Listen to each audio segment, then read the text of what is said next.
Solo leveling Ragnarok chapter 41 आ चुका है और मैं बता दूं ये चैप्टर सच में धमाकेदार होने वाला है।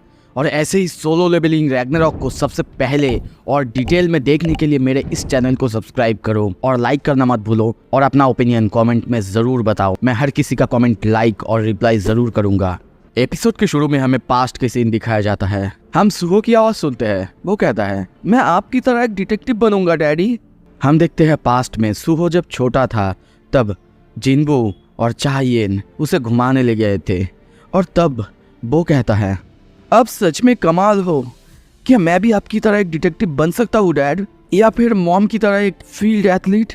पर यह सुन के मिस चाहयेन और जिनबू दोनों पहले चुप रहते हैं। वो फिर से मॉम से पूछता है पर तभी वो कहती है, सुहो हम तुम्हें बड़े ज़रूर कर रहे हैं पर एक चीज़ हमेशा याद रखना, हम तुम्हें कभी नहीं बताएंगे कि तुम्हें क्या बनना है।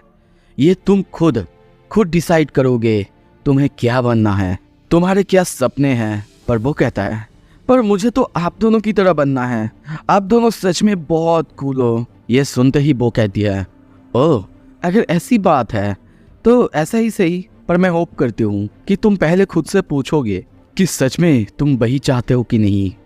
सुहो नैरेट करता है, तब मुझे पता नहीं था मॉम ने ऐसा क्यों कही थी, पर फिर कुछ समय बाद मैं डैड के फुटस्टेप पर चलना चालू किया और कभी खुद से पूछा भी नहीं कि मुझे क्या चाहिए, मैं किस चीज़ में अच्छा हूँ। यहाँ तक कि जब मैं पेंट करता था मैं हमेशा एंट ही बनाता था। मास्टर मुझसे कहते भी थे कि मैं एक ही चीज़ करूँगा मैं कभी बेहतर नहीं हो पाऊँगा, पर मैं कहता था अगर मैं करूँगा तो इसी चीज़ में मैं महारत हासिल कर लूँगा। पर उन्हीं एंट में से मास्टर ने एक एंट को देख के कहा था ये कुछ यूनिक है। तभी हम उसके उसी फोटो को देखते हैं जो एंट की तरह नहीं लग रहा था। ये सब कुछ याद आते ही सुहो डिसाइड करता है जो शैडो पावर उसे डैड से भी पहले मिला था वो शायद उसके ही ट्रेड की वजह से है और जिसे शैडो ट्रांसफॉर्मेशन करके यूज़ करा जा सकता है। पर अब वो कोई भी शैडो फॉर्म में फिक्स नहीं रहेगा, वो अपने तरह फ्रीली शैडोज़ को यूज़ करेगा। और तभी प्रेजेंट में हम शैडोज़ को उड़ते हुए देखते हैं। ली मिनसेन के पीछे अलग अलग शैडोज़ को बिना शेप के देखते हैं चारों तरफ जैसे कि धुआं। उसके सामने अब हम सुहो को देखते हैं। सुहो के बॉडी में भी शायद कुछ शैडोज़ आ रहे हैं। दूसरी तरफ बेरू को देखते हैं, वो भी सुहो के इस नए शैडो फॉर्म की तरफ खींचा चला जा रहा है। उसका भी फॉर्म वो मेंटेन करके नहीं रख पा रहा था। तभी ये सीलू से पकड़ती है और कहती है, बेरू आखिर ये सब क्या हो रहा है यहाँ पे, यंग मोना के साथ आखिर क्या हो रही है। बेरू कहता है, नहीं मुझे नहीं पता, पर इतना ज़रूर लगता है कि वो अपने शेल से बाहर आ रहे हैं। और तभी सुहो को देखते हैं, उसकी फेस पे फिर से वो शैडो मास्क, पर इस बार ये कुछ अलग था। उसका ऑरा ही कुछ अलग है जो देख के खुद वो एपोस्टाइल वो सोचता है, क्या ये क्या चीज़ है, आखिर क्या उसके पास कोई छुपी हुई ताकत है। ये मेरे लिए ट्रबलसम हो सकता है, मुझे जल्दी करना ही होगा, मुझे उसे मारना ही होगा और उसके अंदर स्टार फ्रेगमेंट डालना होगा। वो ये सब सोच ही रहा था तभी इंस्टेंटली सुहो की एक तलवार उसके करीब गले में लगने ही वाला था, पर वो पीछे खिसक जाता है। अब ये देख के वो सोचता है, क्या ये क्या है। जितना कि मुझे पता है एक हंटर की एबिलिटीज कभी ग्रो नहीं होता, क्या ये कोई सेकंड अवेकनिंग है या कुछ और। दूसरी तरफ सुहो की वाउंड को हम हील होते हुए देखते हैं। सुहो का ऑरा, सुहो का बॉडी अब धीरे धीरे चेंज हो रहा है। उसकी हाथों को चेंज होके हम पूरी तरह से शैडोज में ढकते हुए देखते हैं। उसका बॉडी नहीं कहूँगा पर उसका एक हाथ पूरी तरह से बदल चुका है। उसके पीछे अलग अलग शैडोज को देखते हैं जो कि लगभग बिना फॉर्म के हैं या फिर अपना फॉर्म चेंज करे जा रहे हैं। अब सुहो कहता है, क्या शैडो ट्रांसफॉर्मेशन शैडोज को सिर्फ वेपन बनाने के लिए यूज़ हो सकता है। अगर मैं अच्छे से सोचूं शैडोज का ट्रीट ही ऐसा है कि वो अपने शेप, वो अपने फॉर्म्स को चेंज कर सकते हैं। तो अगर ऐसी बात है तो मुझे उन्हें अलग अलग तरीके से यूज़ करना चाहिए।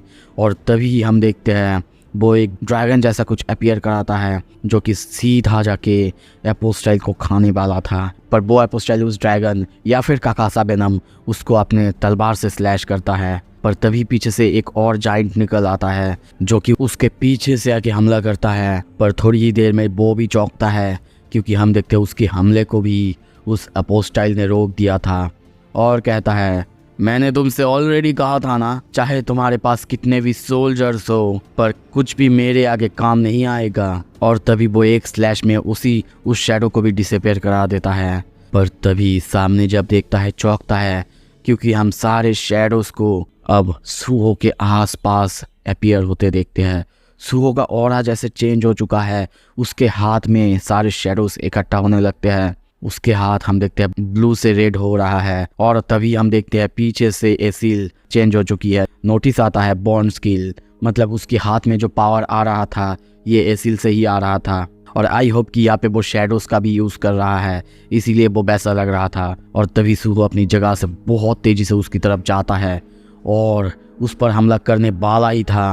पर वो एपोस्टाइल को हम देखते हैं, वो सोचता है ये मैजिक पावर डेफिनेटली डेंजरस लग रहा है, पर मुझे नहीं लगता ऐसे अटैक से मुझे कुछ होगा।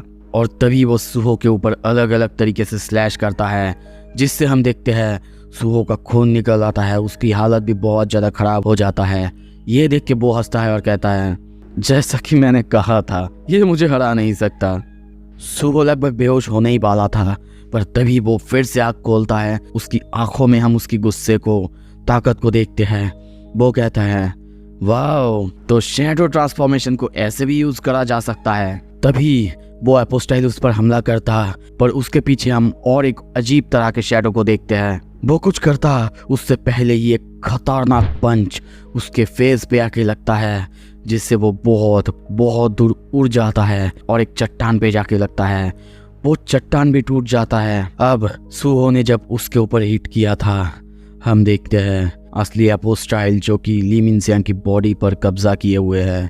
उसकी आंखों से भी खून निकल रहा है। मतलब सुहो का ये अटैक इतना ज़्यादा ताकतवर है। और आई थिंक ये जो पंच है ये सुहो ने नहीं, उसके सोल्जर यानी शैडो सोल्जर ने मारा था। इसी की वजह से वो कहता है, तो तुम अपने सोल्जर को अपने स्किल यूज करने दे रहे हो। ये एक ऐसा तरीका है जिसका कि डार्कनेस ने कभी इस्तेमाल ही नहीं किया है। पर तभी ली मिनसियांग के बॉडी से वो कहता है, मैं बोल नहीं पा रहा हूँ, ये क्या हो रहा है? क्या उसने मेरे जॉ को ही ब्रेक कर दिया है? पर कोई बात नहीं, मैं अभी भी अपने बॉडी को हिला सकता हूँ। अगर मैं ली मिनसियांग की माना को चार्ज अप करूँ तो मुझे लगता है कि मैं अब भी फाइट कर सकता हूँ। पर तभी कुछ होता है, वो अपने बॉडी से कंट्रोल खोने लगता है और सोचता है, ये क्या हो रहा है? क्या इस बास्टर्ड की वजह से ऐसा हो रहा है, या फिर ली मिनसियांग क्या वो जाग चुका है? हाँ, वो ऐसा कर सकता है क्योंकि ऐसा उसने पहले भी किया था। और वो बंदा वो ये सब कुछ अजीब करेगा, ये मैं सोच भी नहीं सकता। और इससे भी ऊपर वो एक इस रैंक के हंटर को तक धो रहा है। ली मिनसियांग, अगर तुमने उसे नहीं रोका। पर तभी ली मिनसियांग कहता है, तो फिर क्या गलत हो सकता है? क्या कहना चाहते हो? मुझे मार डालोगी या फिर मैं मर जाऊंगा? तुम्हें क्या लगता है मैं मरने से डरता हूँ? असल में मुझे जो सबसे खराब लगता है वो है कोई मुझे नीचा देखे। मैं उन लोगों को हेट करता हूँ जो कि मेरे एग्जिस्टेंस को ही डिनाई करते हैं। अगर मैं उन लोगों की जिंदगी को हेल बना सकता हूँ जो कि मुझे लुक डाउन करते हैं, तो फिर। और तभी देखते हैं वो अपने ही बॉडी पर स्क्रैच करने लगता है और सामने तभी सुहो आता है। उसे देख के वो कहता है, कम फकिंग ब्रैट, कम। अगर मैं तुम्हारी तरह एक प्रोटैगनिस्ट नहीं बन सकता तो फिर मैं हेल्प करूंगा तुम्हें एक साइड रोल निभा के तुम्हारी गोल को अचीव करने में। और तभी देखते हैं वो अपने छाती से जो भी पावर्स या फिर जो भी कुछ उसे मिला था एपोस्टाइल से बॉन्ड होने के बाद, वो सब कुछ उतारने लगता है और चिल्ला के कहता है, ये है मेरा last acting as a villain. और तभी सुहो उसको एक खतरनाक पंच मारता है जिसका कि गूंज बहुत दूर तक चला जाता है। और अगर आप इस चैनल पर नए हो तो जल्दी से जल्दी सब्सक्राइब कर लो। चलिए शुरू करते हैं। एपिसोड के शुरू में हमें सुहो का वही खतरनाक पंच दिखाया जाता है, उसकी इम्पैक्ट को दिखाया जाता है और उसका इस पंच की वजह से उस अपोस्टाइल की हालत बहुत खराब हो जाता है। शायद उसका पंच उसके पेट के अंदर तक चला जा चुका है। सुहो के हाथ में हम खून देखते हैं, मतलब वो उसके पेट के अंदर तक जा चुका था। तभी धीरे धीरे हम देखते हैं ली मिनसियांग के ऊपर से उस अपोस्टाइल का कंट्रोल पूरी तरह से ख़त्म हो जाता है अब ली मिनसियांग हाँफने लगता है, दर्द से चीखने लगता है और सोचता है क्या ये इतना बुरा है कि मेरे स्टमक में एक बहुत बड़ा होल है और मेरा जॉ वो पूरी तरह से डिस्ट्रॉय हो चुका है, यहाँ तक कि मैं अपना लास्ट वर्ड तक कह नहीं सकता।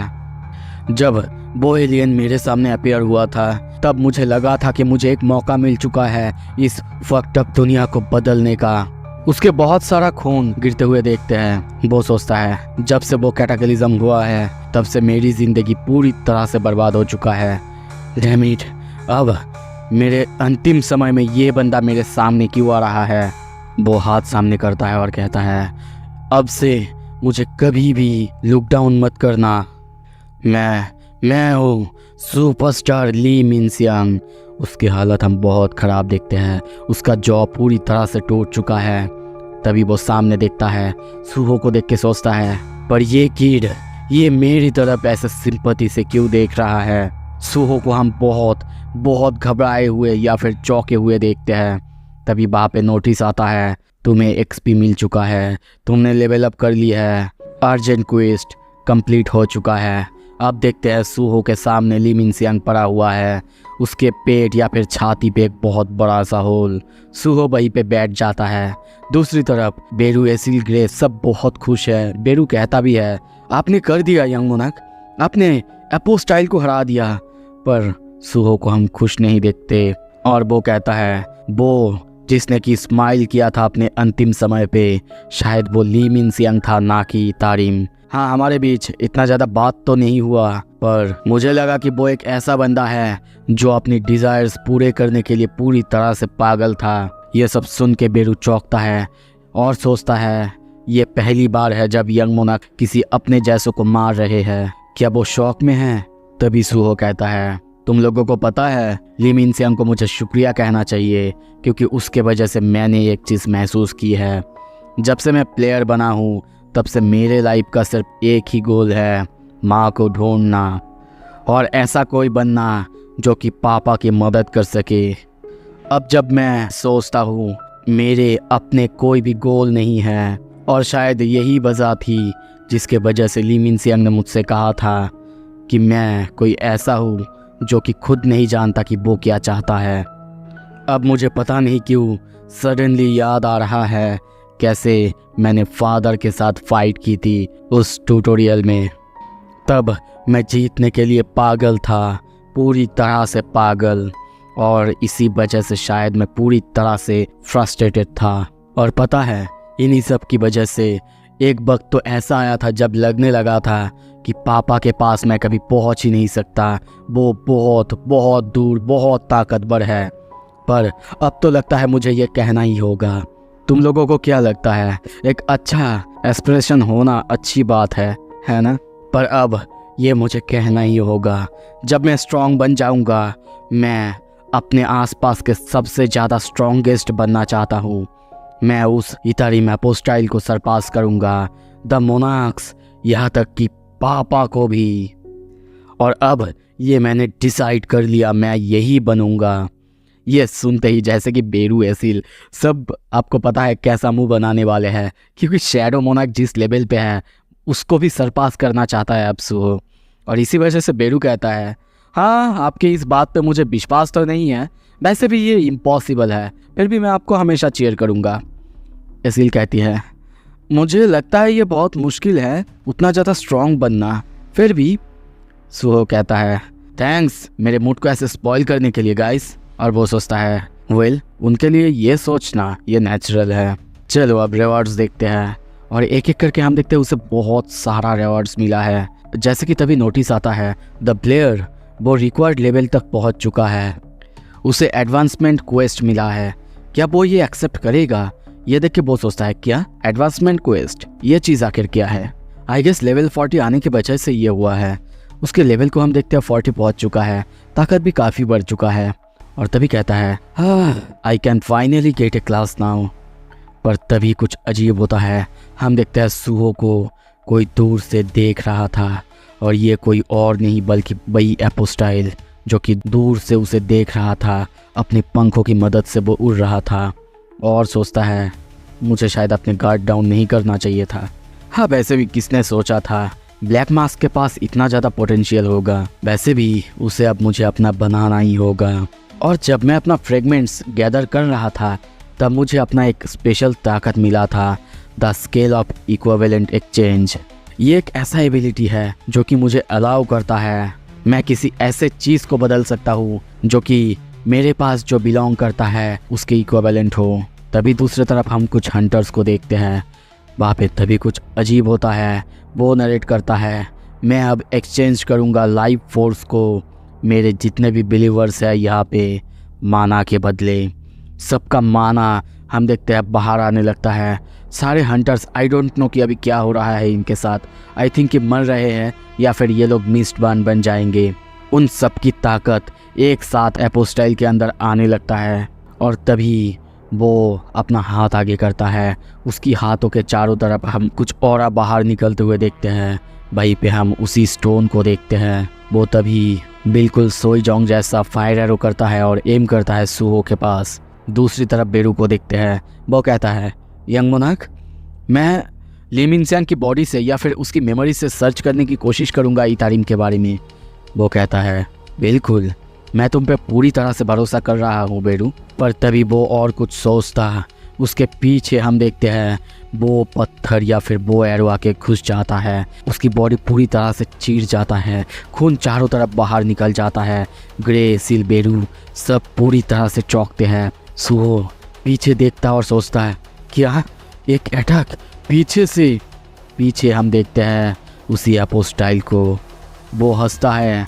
हम सुहो के बॉडी के अंदर उसी स्टोन को घूमते हुए देखते हैं। उसका इफेक्ट जल्दी ही चालू होता है। सुहो के बॉडी से शैडोज और सब कुछ पूरी तरह से बाहर जाने लगता है। सुहो वहीं पे नीचे गिर जाता है और सोचता है, ये मेरे साथ क्या हो रहा है? कुछ तो मेरे माइंड के अंदर है। वो दर्द से चीखने लगता है। पर तभी नोटिस आता है, पैसिव इफेक्ट, लॉन्जिविटी। तुम किसी भी तरीके की डिजीज से इम्यून हो। 3 to 1 getting anomaly has failed, longevity analysing status anomaly. और ऐसे ही करते करते बार बार उसका सिस्टम उसे ठीक करने की कोशिश करता है। उसके बॉडी के अंदर जो भी पॉइजन या फिर जो कुछ भी था उसे बाहर निकलने की, उसको डिफ्यूज़ करने की कोशिश करता है। पर हज़ारों बार कोशिश करने के बाद भी बार बार फेल होता है, क्योंकि ये पृथ्वी या फिर इस दुनिया के कुछ भी कोई चीज़ नहीं है। इसी वजह से सिस्टम को उसके बारे में कुछ भी नहीं पता है। तभी देखते हैं वो अपोस्टाइल ये देखता है, हंसता है और कहता है, और अब इसी के साथ ऑथोरिटी ऑफ डार्कनेस हमारा हुआ। पर तभी वो चौंकता है। नोटिस देखते हैं, 3 to 1 analysing the status anomaly has succeed, the restoration of the system has started. System फिर से सुहो को रिस्टोर करने लगता है। वहीं पे ग्रे, बेरू, एसिल सब चिल्लाने लगते हैं, यंग मोनार्क क्या हुआ है आपको? सुहो अब किसी तरीके से अपने होश में आ चुका है और सोचता है, लॉन्जिविटी ने मुझे बचा लिया, अब मुझे अपने शैडोज से खुद को कवर करना होगा। पर तभी उसका माना वो देखता है, वो पूरी तरीके से ड्रॉप होने लगता है बहुत तेज़ी से। और वो सोचता है, मुझे कोई सलूशन ढूंढना ही होगा, नहीं तो। और तभी देखते हैं वो एडवांसमेंट क्वेस्ट के लिए ये दबाता है और ये दबाते ही वहाँ पे एक बहुत बड़ा पोर्टल ओपन होता है। नोटिस आता है, only the player can enter the advancement quest. वो एपोस्टाइल भी ये देखता है, चौंकता है। पर तभी वहाँ पे खतरनाक ब्लास्ट होता है। सुहो के सामने सब कुछ अंधेरा हो जाता है। वो कहता है, या तो बहुत अंधेरा है, मुझे कुछ भी दिखाई नहीं दे रहा है। क्या मैं मर चुका हूँ? मुझे दर्द हो रहा है, पर लगता है मैं अब भी जिंदा हूँ, अगर ऐसी बात है। पर तभी वहाँ पे एक मशाल जल उठता है। वो सामने देखता है और पूरी तरीके से चौंकता है, क्योंकि वो फिर से उसी जगह पे आ चुका था जिस जगह का वो सपना देखता था, या फिर जिस जगह पे उसके फादर ने उसको ट्रेनिंग दिलवाई थी। आई थिंक कि ये वही जगह है, या फिर इस जगह पे सुहो को कोई और चीज़, कोई और ताकत मिलेगा। गाइस, आप लोगों के लिए एक बहुत अच्छी न्यूज़ है, the beginning after the end. इस मानवा का नाम शायद आपने सुना होगा और ये आज शाम को अपलोड होने वाला है।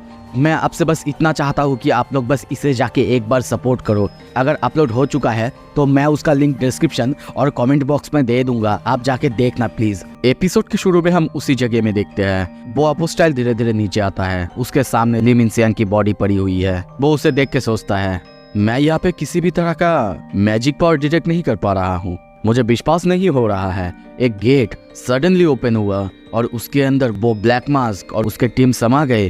पर जो भी हो, उसने ली मिनसियांग को अपने साथ नहीं लिया। इसका मतलब उस गेट से सिर्फ वो और उसके टीम ही जा सकते हैं। और तभी थोड़ा सा स्माइल करता है और कहता है, हाँ, डार्कनेस और द ब्लैक मास्क, हर बार हम इनसे फाइट करते हैं कुछ ना कुछ एक्साइटिंग देखने को मिलता है। ये बहुत इंटरेस्टिंग है। सीन शिफ्ट होता है, तभी उसी जगह में हम सूहो को देखते हैं। वो वहाँ पे कुछ एक्सरसाइज कर रहा था और कहता है, यहाँ पे आने के बाद मेरे पेट पे जो होल था वो पूरी तरीके से हील हो चुका है और मुझे नहीं लगता कि मेरे बॉडी के साथ अब कुछ भी प्रॉब्लम्स है।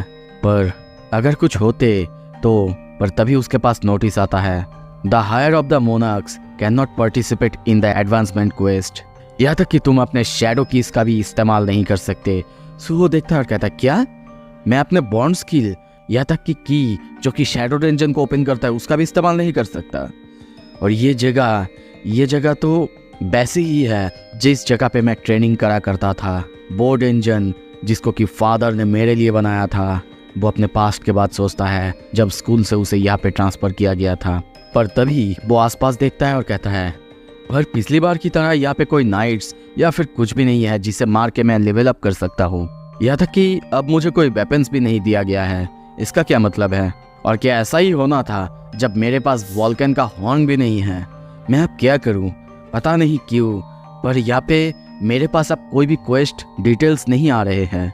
अगर मुझे यहाँ पे भी पिछली बार की तरह दरवाज़ा खोल के फाइट करना पड़ेगा और लेवल अप करना पड़ेगा, तो क्या वो बिना वेपन्स, बिना बॉन्ड स्किल कुछ भी यूज़ करे बिना मुझे करना होगा?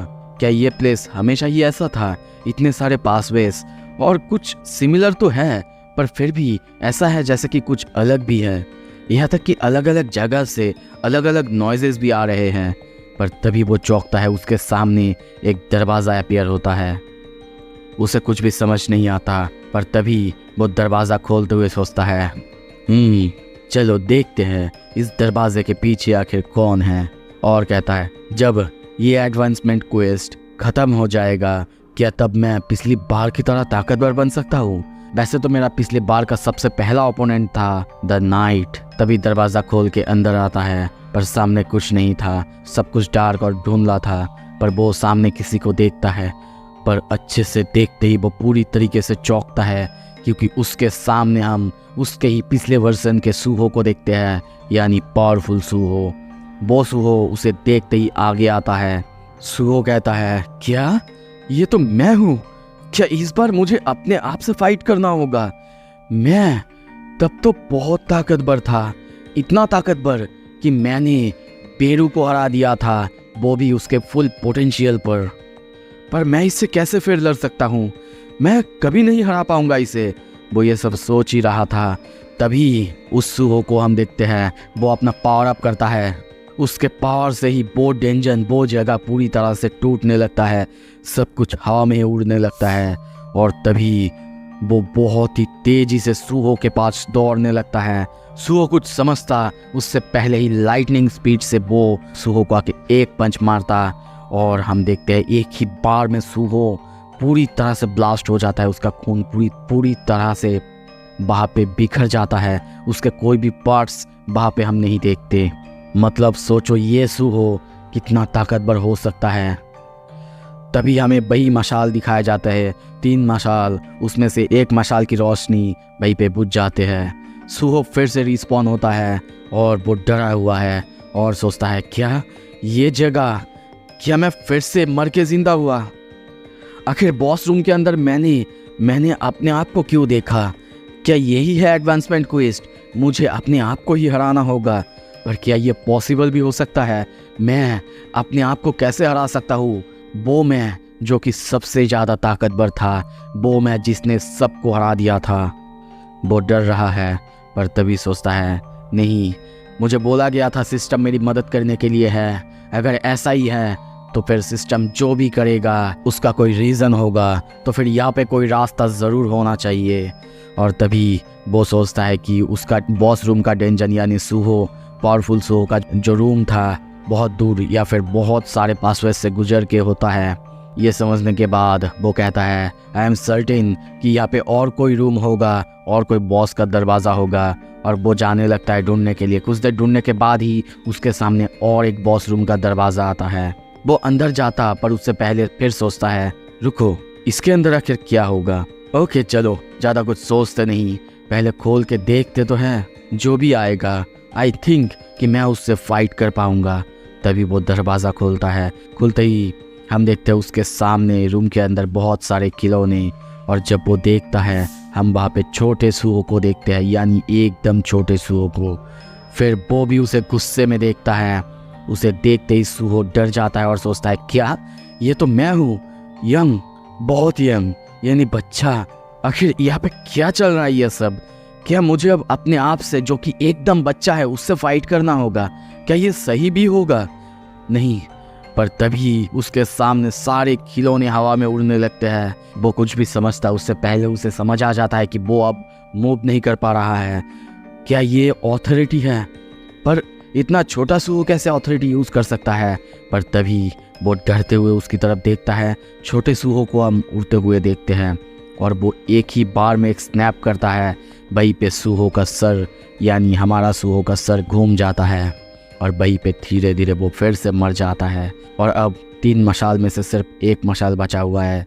वो फिर से रिस्पॉन होता है और अब डरा हुआ है। बंदा पूरी तरह से ट्रॉमा में चला गया है कि उसका बच्चा, उसका चाइल्ड सेल्फ वो इतना ताकतवर कैसे हो सकता है कि उसने सिर्फ एक स्नैप में इसको हरा दिया, इसको मार दिया पूरी तरह से। अब इन दोनों ओपोनेंट्स में से ऐसा कोई भी नहीं जिनको वो हरा सके। और अब उसे याद आता है 3 मशाल की बात। वो देखता है वहाँ पे सिर्फ एक मशाल बचा हुआ है और अगर अब वो हार गया तो। पर तभी कुछ ग्लिच होता है। वहाँ पे एक मशाल की जगह हम कई मशाल को देखते हैं, जैसे कि अनलिमिटेड मशाल। वो समझ नहीं पाता पर तभी उसके सामने सब कुछ ग्लिच होने लगता है। वो मशाल, वो सब कुछ। वो कहता है आखिर यहाँ पे क्या हो रहा है? पर तभी नोटिस आता है the substance from another world. उसके इंटरफेरेंस की वजह से सिस्टम में कुछ एरर आया है। नोटिफिकेशन, प्लीज़ उस बींग को हराओ जो कि दरवाजे के पीछे है। जितना लाइफ तुम्हें दिया हुआ है उस लाइफ के बदले। नोटिफिकेशन, जब तक तुम्हारा ये एडवांसमेंट क्वेस्ट कंप्लीट नहीं होता तब तक तुम इस डेंजन को नहीं छोड़ सकते। एपिसोड के शुरू में हम बहुत सारे मशाल को वहाँ पे जलते हुए देखते हैं। सूहो ऊपर देख रहा था, उसके ऊपर जैसे कि लाखों या फिर इनफाइनाइट मशाले थे। ये देख के वो कहता है अब ये मत कहना इतने सारे लाइट्स जो यहाँ पे प्रेजेंट है, मेरे पास इतने सारे जिंदगी है, क्या ये मेरे लिए ठीक होगा? इस जगह पे जिंदगी होने का मतलब ही क्या है अगर मैं यहाँ पे लेवल अप नहीं कर सकता? तभी नोटिस आता है दूसरी दुनिया की सब्सटेंस होने की वजह से सिस्टम में कुछ एरर आया है। वो आसपास देखने लगता है और सोचता है आखिर ऐसा क्यों हो रहा है? मुझे ऐसा इरेशनल क्वेस्ट आखिर क्यों मिला है? क्या ये इसीलिए है क्योंकि मेरे बॉडी के अंदर दूसरे दुनिया की सब्सटेंस है? तभी नोटिफिकेशन आता है प्लीज़ दरवाजे के पीछे जो बीइंग है उसको डिफीट करो। नोटिफिकेशन, जब तक तुम्हारा ये एडवांसमेंट क्वेस्ट कंप्लीट नहीं होता तब तक तुम इस डेंजन को छोड़ नहीं सकते। और ये देख के वो सोचता है अगर ऐसी बात है तो इसका कोई गारंटी नहीं है कि मेरे सामने जितने सारे ये लाइट्स, जितने सारे मशाल हैं, ये मेरे ज़िंदगी के लिए ही है। पर मैं यहीं पे गिव अप नहीं कर सकता। वो आगे जाने लगता है और एक दरवाज़ा पार करते हुए सोचता है मेरे पास सिर्फ एक चॉइस है, एडवांसमेंट। वो आगे जा रहा था और उस जगह को देखते हुए सोचता है ये क्या? पासवेज जो कि रैंडम लग रहे हैं और बॉस रूम्स जो कहीं से भी अपीयर होते हैं। यहाँ पे हाई चांस ये भी हो सकता है कोई और भी बॉस हो जिनके की रूम्स एग्जिस्ट करते होंगे। पर प्रॉब्लम यह है मुझे नहीं पता कि ये जो लेबरिंथ है यानी ये जो भूल भुलैया है ये कितनी बड़ी है।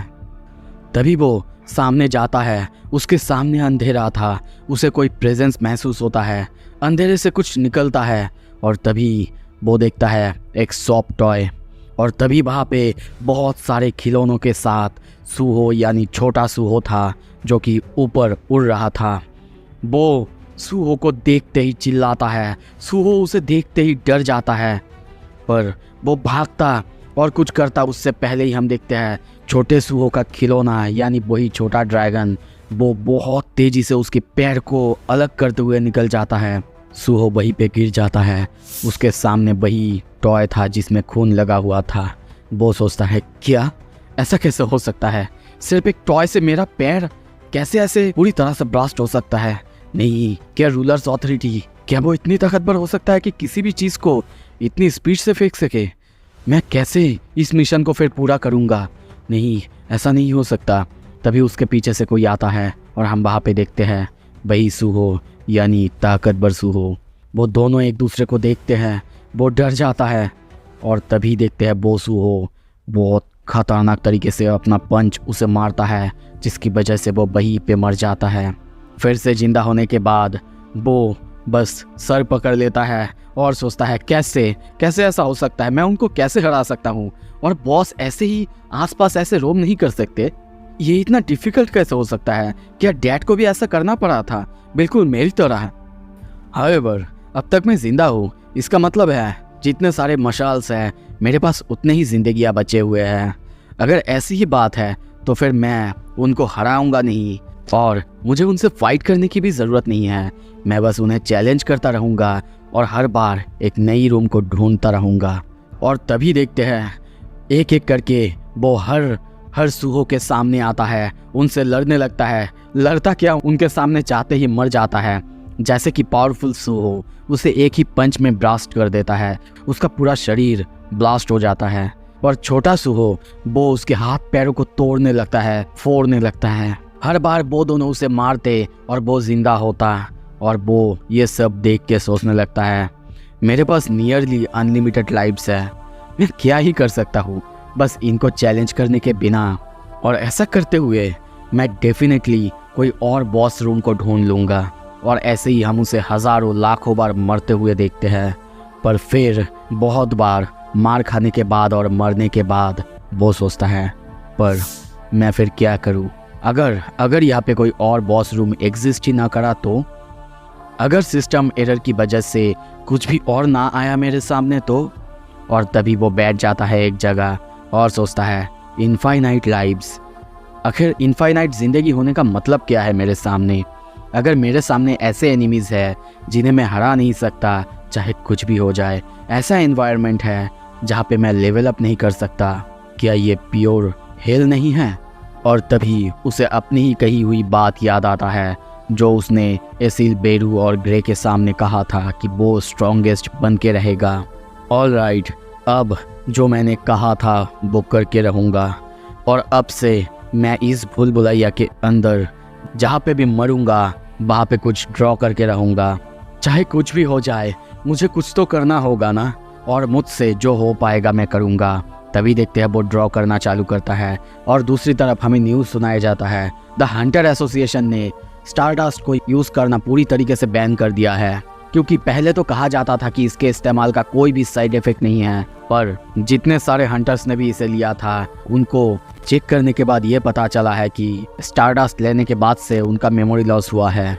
और दूसरी तरफ vice guild master of the grim reaper guild, उनको दोषी पाया गया है स्टारडस्ट डिस्ट्रीब्यूशन करने के लिए और उनको मृत पाया गया था। उनकी ये न्यूज़ जो कि सबके लिए हीरो थे वो ऐसा करेंगे किसी ने सोचा नहीं था, ये सबके लिए शॉकिंग था। पर अब इसके वजह से ग्रिम रिपर गिल्ड के ऊपर भी एक इन्वेस्टिगेशन बैठाया गया है। हम देखते हैं ये सब न्यूज़ लिम त्यागो भी देखता है और कहता है ये सब कुछ मेरी ही गलती है, अगर मैंने उसके ऊपर अच्छे से नज़र रखा होता तो शायद ये सब कुछ नहीं होता। वो जिनचुल कहता है हंटर त्यागो तुम्हें ऐसे खुद को ब्लेम करने की ज़रूरत नहीं है। ये सुनने के बाद वो कहता है कुछ और भी है जो मुझे परेशान कर रहा है। मैंने ली मिनसियांग को जैसा देखा था मरने के बाद, वो कभी भी ऐसा नहीं था, यहाँ तक कि उसके पास ऐसा कोई भी पावर नहीं था जो कि उसे वैसा बना सके जैसा हमें वो मिला। दूसरी तरफ चोइजोंग कहता है क्या ये स्टारडस्ट की वजह से हो सकता है? वो कहता है नहीं मुझे नहीं पता, पर हाँ हो भी सकता है। ऑल्सो ब्लैक मास्क हंटर, उसके बारे में आखिर क्या? जो कि ली मिन सैम से फाइट कर रहा था। सोई कहता है हाँ हो सकता है उसने ही उसे मारा होगा। बो जिनचुल ये सुनता है और सोचता है क्या ब्लैक मास्क हंटर।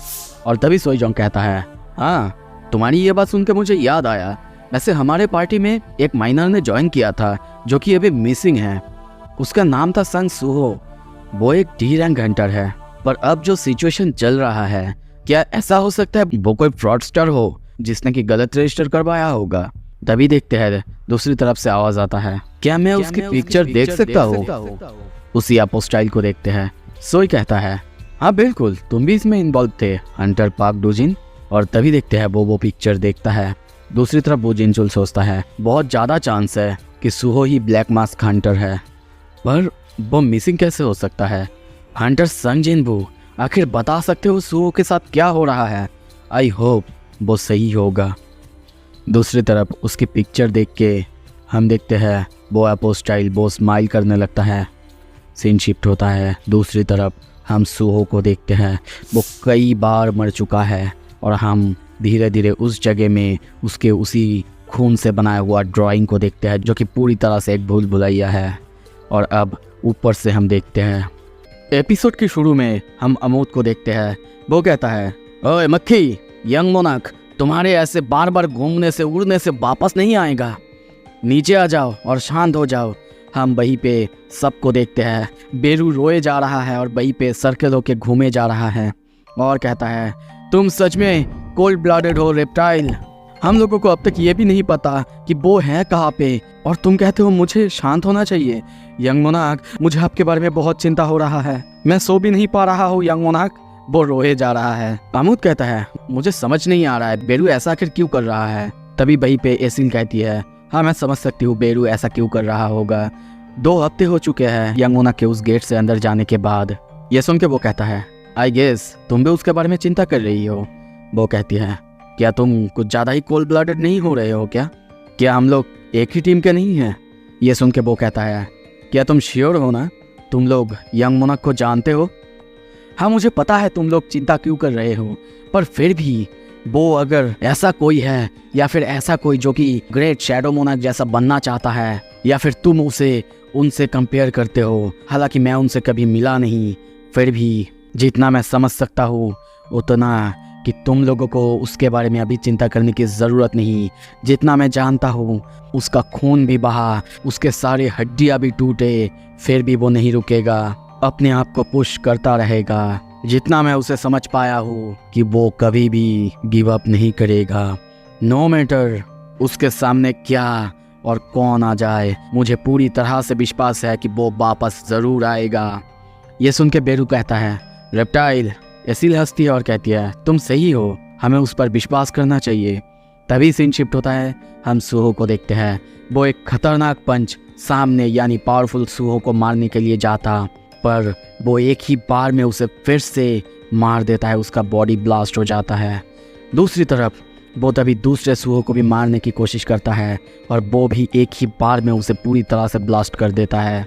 और वो नैरेट करता है हाँ मैंने अब गिनना छोड़ दिया है कि कितनी बार मैं मर रहा हूँ। ऑल्दो मैं मरते जा रहा हूँ, पर मैंने एक चीज़ डिस्कवर करा उनके स्टेटस विंडोज़ के बारे में। जो बच्चा मैं जो कि साइकोनिसिस का यूज़ कर सकता है, उसके पास कोई भी प्लेयर लेवल नहीं है। तभी हम स्टेटस विंडो को देखते हैं। Skill rulers authority level max. हाँ उसका रूलर्स ऑथोरिटी वो पूरी तरह से मैक्स लेवल तक पहुंच चुका है। दूसरी तरफ वो मैं जो कि एडल्ट है, उसके स्टेटस विंडो पे सोल स्ट्राइकर लिखा हुआ है जो कि लेवल 99 पर है। उसका लेवल 99 वो एक मॉन्स्टर है।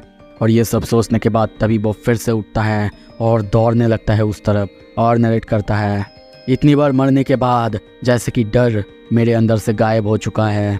हाउएवर मुझे डेथ को इतनी लाइटली नहीं लेना चाहिए और ऐसा करने के लिए मुझे हमेशा ही जितना बेस्ट हो सके उतना बेस्ट देना होगा उन दोनों से सरवाइव करने के लिए।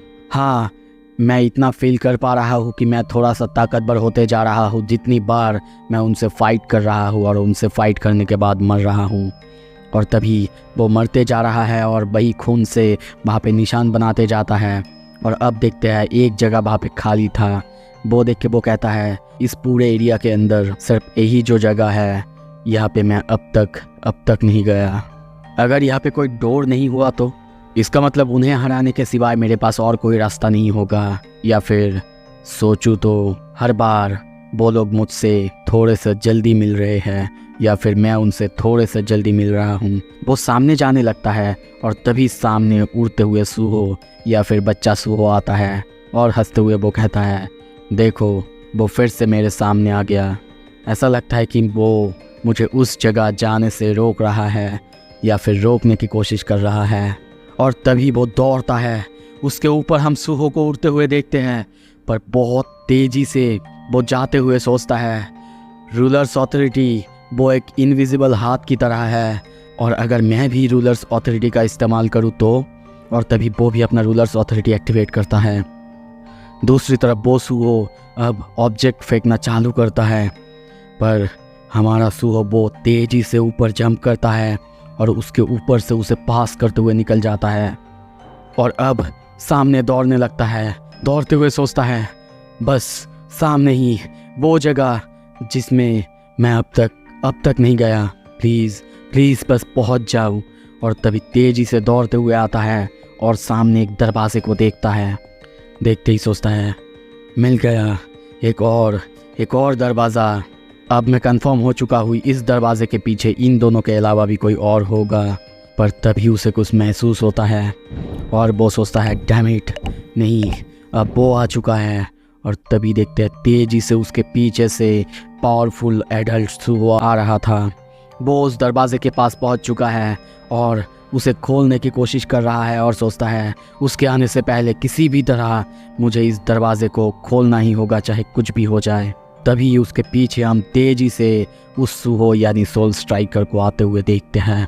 वो उसे देखते ही डर जाता है। वो सूहो भी उसकी तरफ देखता है और तभी देखते हैं वो खतरनाक स्पीड से उसकी तरफ दौड़ने लगता है। चारों तरफ लाइटनिंग फ्लैश होता है। पर तभी दूसरी तरफ वो सूहो किसी तरीके से दरवाज़ा खोलता है, पर तभी उसके छूने से पहले ही हम देखते हैं वो उस दरवाजे को खोल के उसके अंदर आ चुका था और बंद कर दिया था। और अब सोचता है, लगता है वो यहाँ पे नहीं आ सकता। फाइनली मैं अब उनसे दूर आ चुका हूँ। हावेवर ये अब तक ख़त्म नहीं हुआ है। जो अब सबसे इम्पोर्टेंट है वो है अब इस जगह पे कौन होगा। जितना मुझे समझ आया है उस हिसाब से मेरे पास्ट के कोई वर्जन ही यहाँ पे होगा। आई गेस जब मैं मेरे पास्ट में कुछ हाफ ट्यूटोरियल तक पहुँच चुका था वहाँ पे, या फिर अगर उनमें से कोई नहीं तो फिर इस जगह पे आखिर कौन हो सकता है।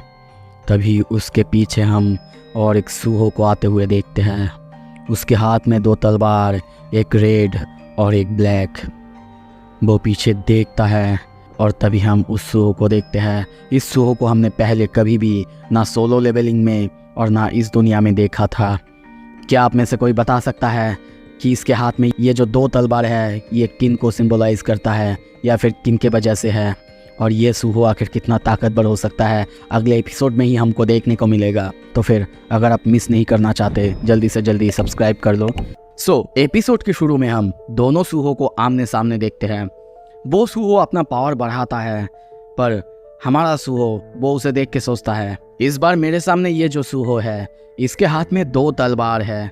इसके पहले जो दोनों सूहो मेरे सामने थे वो मेरे पास्ट में एग्जिस्ट करते थे, और ये सूहो इसके एक हाथ में फैंग रैकन और दूसरे हाथ में वॉल्कैन्स हॉर्न। तो फिर क्यों इसके हाथ में 2 स्वॉर्ड्स है? क्या ये किसी एरर की वजह से क्रिएट हुआ है? चलो इसकी स्टैट्स को देखते हैं। तभी वो उसकी स्टैट्स को देख के पूरी तरह से शॉक होता है, थोड़ा सा स्माइल करता है और उसकी तरफ भागता है उसे मारने के लिए और कहता है, फाइनली एक ऐसा सूहो मिला जिससे मैं फाइट कर सकता हूँ।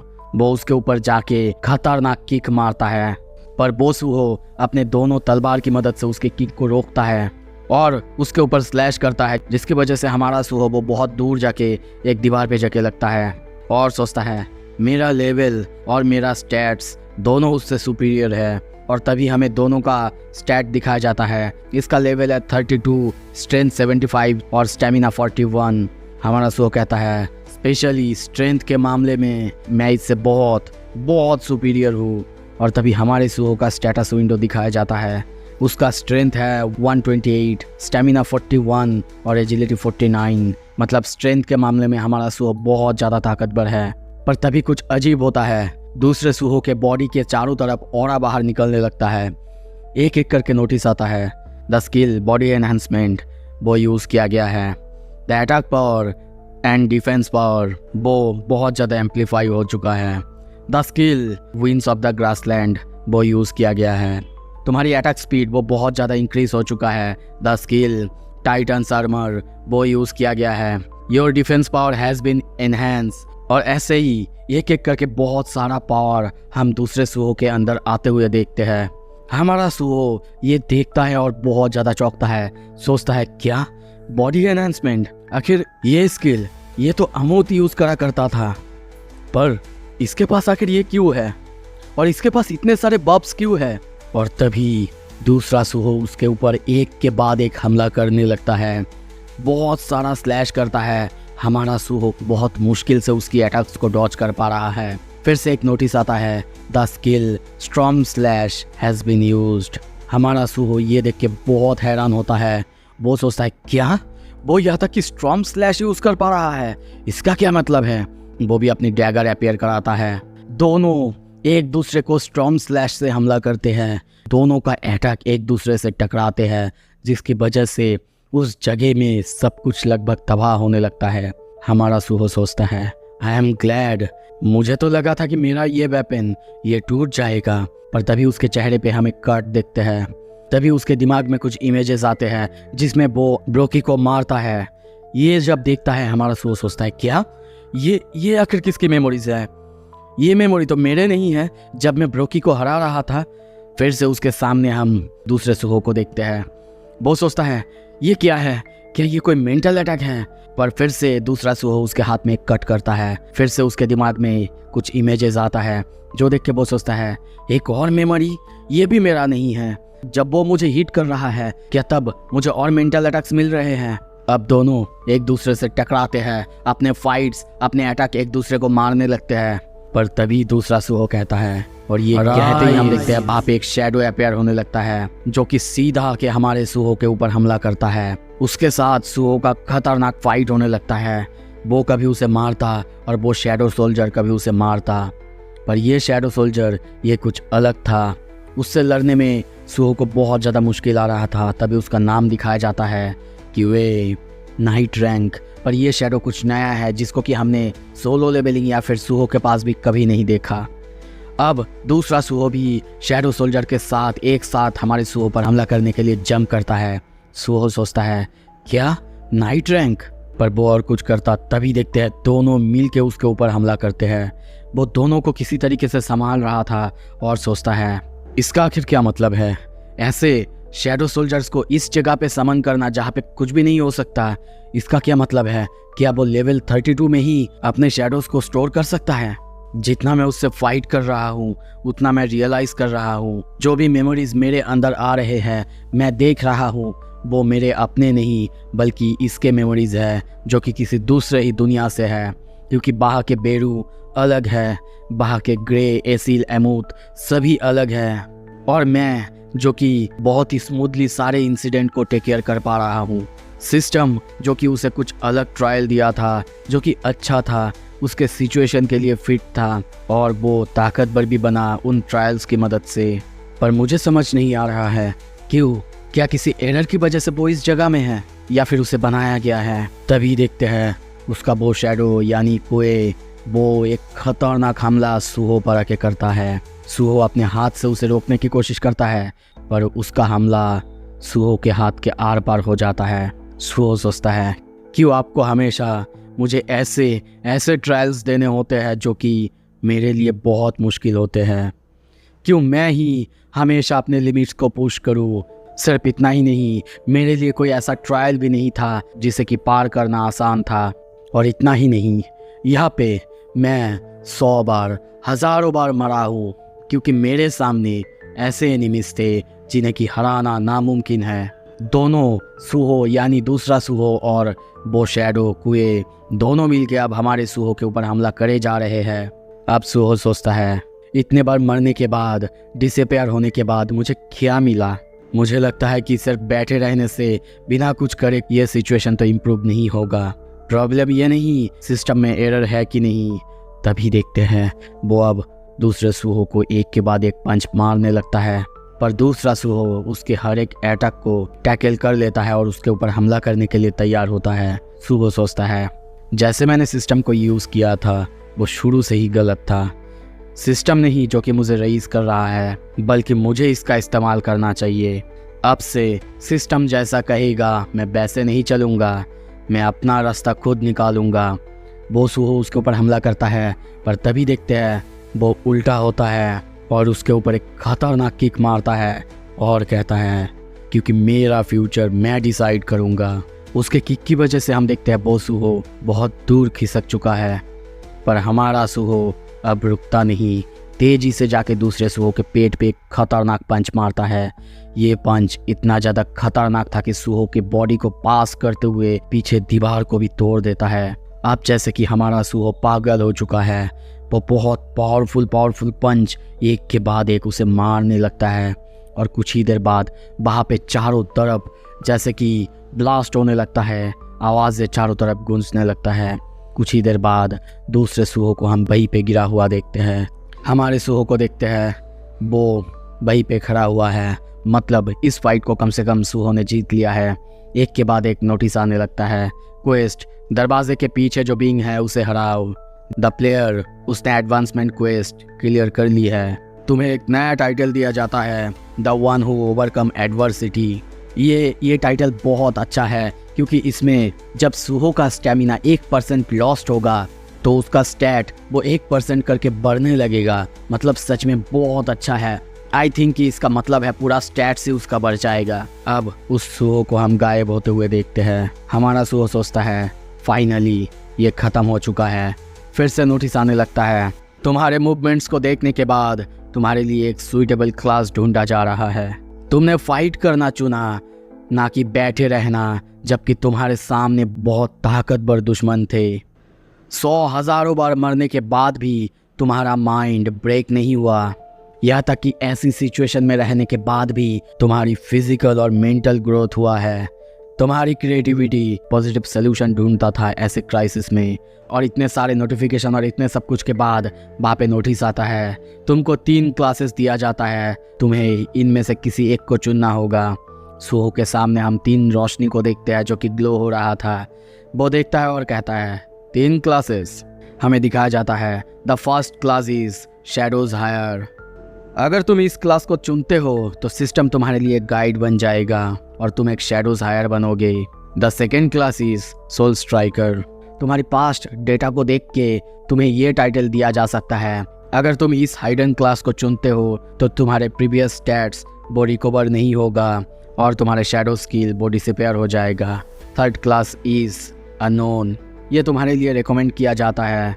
ये डिपेंड करेगा कि तुमने क्या अचीव करा है अपने एडवांसमेंट क्वेस्ट के दौरान, पर इसमें भी तुम्हारा जो शैडो स्किल है वो डिसअपीयर हो जाएगा। इतने सारे नोटिस देखने के बाद सूहो अपने सामने उन जलते हुए रोशनीस को देखने लगता है और कहता है पहला जो रास्ता है उसमें कुछ भी बदलाव नहीं होगा, और जो दूसरा रास्ता वो मेरा पास्ट है यानी सोल स्ट्राइकर, और तीसरा जिसमें मैं अपना सब कुछ खो दूंगा और कुछ नया मुझे मिलेगा। क्या तुम मेरे साथ मजाक कर रहे हो?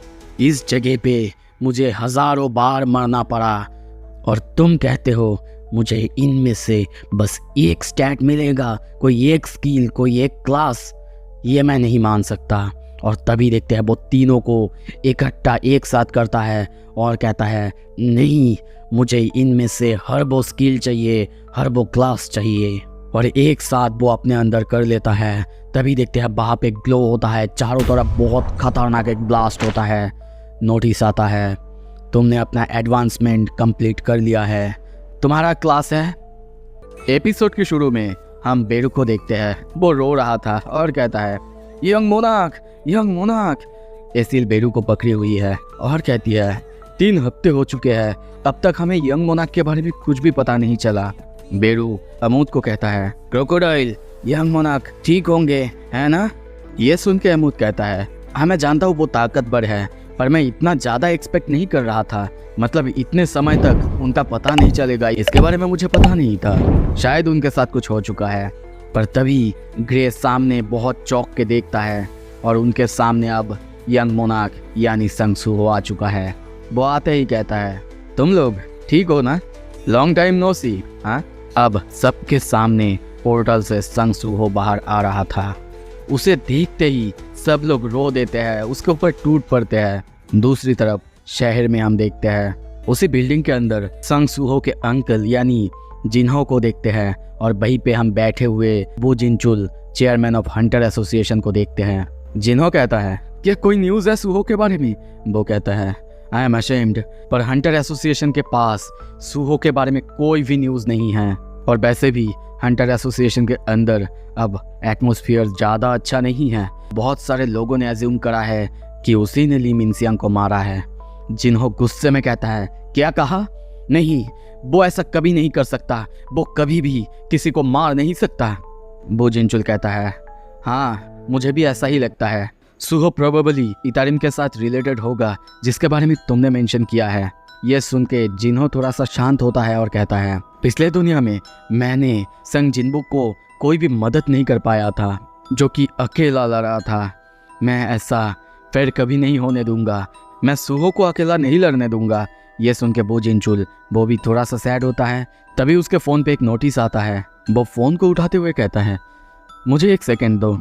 और सोचता है कितने बार ऐसा होगा। शायद हंटर एसोसिएशन ने अब तक एक्शन ले लिया होगा। मुझे विश्वास नहीं हो रहा है फिर से एक डेंजन ब्रेक हुआ है। दूसरी तरफ हम शहर में एक खतरनाक मॉन्स्टर को देखते हैं। वो लोग आके चारों तरफ सब कुछ तबाह कर रहे हैं। उनके सामने ही कुछ हंटर्स थे, उनको भी वो बहुत आसानी से पीट रहे थे। एक हंटर को उठा के फेंकने की कोशिश करता, तभी वहाँ पे हम और कुछ हंटर को देखते हैं। एक हंटर कहता है, डैम इट, आखिर क्यों इतना बड़ा एक लार्ज डेंजन ब्रेक हमारे शहर के बीच में हुआ। दूसरी तरफ हम वहीं पे इतारिम को देखते हैं। वो सोचता है ये बहुत बोरिंग है, मुझे कोर हंटर एसोसिएशन में ज्वाइन करने के लिए कुछ रियल अचीवमेंट्स चाहिए। जितना बड़ा डैमेज होगा उतना ही मेरे बारे में बात किया जाएगा, मैं कुछ अचीव कर सकता हूँ। ह्यूमंस वो बहुत यूनिक होते हैं, वो बस उसी पर्सन को याद रखते हैं जिसके बारे में बात किया जाता है। यहाँ तक कि कौन सा हंटर पहले मदद करने के लिए आया ये उनके लिए मैटर नहीं करता, पर कौन मर चुका है लड़ते हुए उनको ये याद रखना है, उसका पूजा करना है। तभी देखते हैं एक हंटर एक मॉन्स्टर को आके खतरनाक तरीके से स्लैश करता है, जिससे उस मॉन्स्टर को काफ़ी तकलीफ होता है। और तभी उसी हंटर को देखते हैं। वो कहता है, एवरीवन प्लीज़ मेरे पीछे आ जाओ। वो लोग कहने लगते हैं, हाँ हम लोग शायद बच चुके हैं। एक B rank hunter Hong Jeong वो हमारे सामने है। ये सुनते ही इतारिम कहता है, बी रैंक हंटर, ये अच्छी बात नहीं है, मुझे कुछ करना होगा। और तभी वो अपना स्पेल एक्टिव करता है, जिसकी वजह से शायद उन सारे मॉन्स्टर्स की पावर थोड़ा सा और बढ़ जाता है। और वो कहता है, ये स्टेज मैं मेरे लिए सेटअप कर रहा हूँ, स्पॉटलाइट अब मेरा है। और तभी देखते हैं वो मॉन्स्टर एक खतरनाक अटैक उसी हंटर पर करता है, जिसकी वजह से उसकी हालत ख़राब हो जाता है। नाक, मुंह और आँखों से खून निकलने लगता है। वो बहुत दूर जाके एक दीवार पे लगता है और सोचता है, क्या इसकी मैजिक पावर सडनली इंक्रीज कैसे हो सकता है। तभी वो मॉन्स्टर उसके पास आता है और उसके ऊपर एक के बाद एक पंचेस की बरसात करता है। और वहाँ पे सिर्फ एक नहीं कई सारे मॉन्स्टर्स को हम देखते हैं। वो सब मिलके एक साथ उसके ऊपर हमला करने लगते हैं। दूसरे हंटर्स ये देख के डर चुके हैं और वहीं पे हम उसी हंटर के खून को गिरते हुए देखते हैं। शायद वो पूरी तरीके से ख़त्म हो चुका है, अब वहाँ पे सिर्फ उसके खून ही बचे हुए हैं। ये देख के एक और हंटर वो सोचता है, डैम इट, मैं लकी था जो कि मुझे अनएक्सपेक्टेड मनी मिला था, जिसके वजह से मैंने अपनी पैर ठीक कर लिया था। यहाँ तक कि एक नया वेपन भी खरीद लिया था और मुझे लगा था मैं फिर से एक हंटर बन सकता हूँ। पर अब तो लगता है कि ये बहुत ज़्यादा रेकलेस है मेरे जैसे एक डी रैंक हंटर के लिए लोगों को बचाना। वो अकेले सारे मॉन्स्टर्स के सामने खड़ा हुआ है। सारे मॉन्स्टर्स उसकी तरफ दौड़ रहे थे, पर तभी उसे कुछ करते उसके पहले ही उसके सामने सूहो आ जाता है और आते ही उस मॉन्स्टर को एक खतरनाक किक मारता है, जिसकी वजह से उसकी हालत ख़राब हो जाता है। वो बंदा ये देखते ही चौंक जाता है। दूसरी तरफ मॉन्स्टर की हालत हम बहुत ख़राब देखते हैं। सुहो की एक पंच से ही वो जैसे कि कोई रबर बॉल जैसे डॉज करने लगता है। अब सुहो की उसी मास्क को देख के उस बंदे को याद आता है ये वही बंदा है जिसने कि उन सबको काम दिया था और सारे गेट्स अकेले ही क्लियर करने लगा था। और सोचता है मैंने तो सुना था ये एक डी रैंक हंटर है, पर वो इस मॉन्स्टर को आसानी से कैसे मार सकता है। तभी सुहो कहता है ये बहुत अच्छा अपॉर्चुनिटी है मेरे लिए, मैं अपने नए स्किल्स को चेक कर सकता हूँ। और तभी कहता है राइज। उसके ये कहते ही सारे मॉन्स्टर्स शैडो बन जाते हैं और उसके बॉडी के अंदर आ जाते हैं। किसी को कुछ भी समझ नहीं आ रहा था। वो हंटर अपना आँख बंद कर लेता है, पर तभी शैडोज उन सब के हथियार के अंदर आने लगते हैं। तभी देखते हैं उस बंदे का स्वॉर्ड पूरी तरह से बदल जाता है, किसी के पास स्पीयर आ जाता है, आर्मर आ जाता है। उनको कुछ भी समझ नहीं आ रहा था। ये देख के बेरू बहुत ज़्यादा इम्प्रेस हो चुका है और कहता है यंग मोनार्क, ये क्या आप शैडो ट्रांसफॉर्मेशन को अब ऐसे भी यूज़ कर सकते हैं? वो कहता है ये स्किल ये शैडो ट्रांसफॉर्मेशन नहीं है, ये एक्चुअली आइटम की तरह कैटेगराइज किया जाता है। और तभी नोटिस आता है, हम देखते हैं शैडो नेगा वॉरियर स्कीमीटर। दूसरे बंदे के पास आर्मर था और तीसरा आइटम शैडो नेगा वॉरियर स्वॉर्ड। मैं आपके सामने तीनों का नोटिस दे रहा हूँ, आप इनके पावर लेवल और बाकी सब कुछ थोड़ा सा पढ़ सकते हैं। अब ये सुन के बेरू सोचता है क्या वो ऐसा पावर यूज़ कर रहा है जो कि खुद शैडो मोनार्क ने भी कभी यूज़ नहीं किया है? तो फिर क्या ये है हमारा नया यंग मोनार्क जो कि एडवांस होने के बाद हमारे सामने है? पर क्या ये पावर इरेगुलर वाइट शैडो का है? सुहो अब सोचता है मुझे लगता है कि अब मुझे मास्क पहनने की कोई ज़रूरत नहीं है। और तभी वो अपना मास्क खोलने लगता है और कहता है अगर तुम अब भी लड़ सकते हो तो प्लीज़ क्या मेरी मदद करोगे? अब देखते हैं सारे मॉन्स्टर्स सुहो के ऊपर हमला करने के लिए आगे आ रहे थे। अब उसे सामने देख के इतारिम सोचता है फाइनली तुम अपीयर हो चुके हो। ये क्या, ये बंदा ये तो पूरी तरह से अलग लग रहा है। संग सुहो वो अब डार्कनेस से थोड़ा सा अलग लग रहा है, जो कि अकेला ही अपने पावर की मदद से लड़ता था।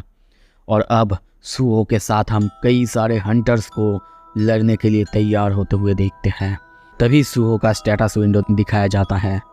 क्लास लिखा हुआ था irregular white shadow, title the one who overcome adversity. और ऐसे बहुत सारे स्किल्स को देखते हैं जो कि अब नया था, जैसे कि स्किल शैडो क्रिएशन, जिसके मदद से वो अब किसी भी शैडो को अपने इमेजिनेशन के थ्रू कोई भी आइटम बना सकता है। पर शैडोज जिनको कि क्रिएशन में यूज़ किया जाएगा वो वापस शैडो सोल्जर नहीं बन सकते।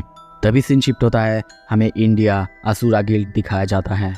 सो फाइनली मेरे इंडियन फैंस, सोलो लेवलिंग में फिर से एक बार इंडिया का नाम आ चुका है। हम एक जगह बहुत खतरनाक ब्लास्ट होते हुए देखते हैं। एक बंदे की हालत बहुत ख़राब था। वो सोचता है सुहो आई एम सो सॉरी।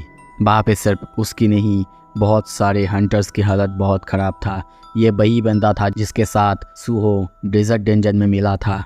एक बंदा तभी आते हुए कहता है तो तुम कह रहे हो जिस बंदे ने मेरे बंदों को मारा वो कोरिया से है? हाँ चलो हम लोग अब कोरिया जा रहे हैं। ओके, इसका नाम मैं नहीं बताऊंगा, इसका नाम आपको कमेंट में बताना है कि ये कौन है। पर मैं बता सकता हूँ कि ये नेशनल लेवल हंटर है और अब ये भी सुहो के पीछे पड़ चुका है। वो जाते हुए कहता है मैं ऐसे किसी को माफ़ नहीं करूँगा जो कि मेरे चीज़ों पे हाथ लगाता है। तभी हमें आसमान में दिखाया जाता है कुछ अजीब होता है। वहाँ पे एक पोर्टल को ओपन होते हुए देखते हैं और इसी पोर्टल से हम एक लेडी को उतरते हुए देखते हैं। आई थिंक कि ये मिस चायन है और उसी के साथ मुझे लगता है कि कोई एक ड्रैगन है। सो अब सीज़न 2 धमाकेदार होने वाला है और इसी के साथ ऑथर का notice solo leveling Ragnarok season 1 finally ख़त्म हो चुका है। इंतज़ार करने के लिए और देखने के लिए सीज़न 2 आएगा और इसका ऑथर बहुत जल्दी लाने की कोशिश करेंगे। आप लोग भी थोड़ा सा वेट करना सोलो लेवलिंग रैग्नारॉक के सीज़न 2 देखने के लिए। तब तक आप लोग मेरे the beginning after the end का सीज़न 1 पूरी तरह से कंप्लीट हो चुका है, देख सकते हो जाके, या फिर ओमनिशिएंट रीडर्स व्यू पॉइंट देखो। मैं प्रॉमिस करता हूँ ये आपको डिसअपॉइंट तो बिल्कुल नहीं करेगा। Thank you so much, stay tuned.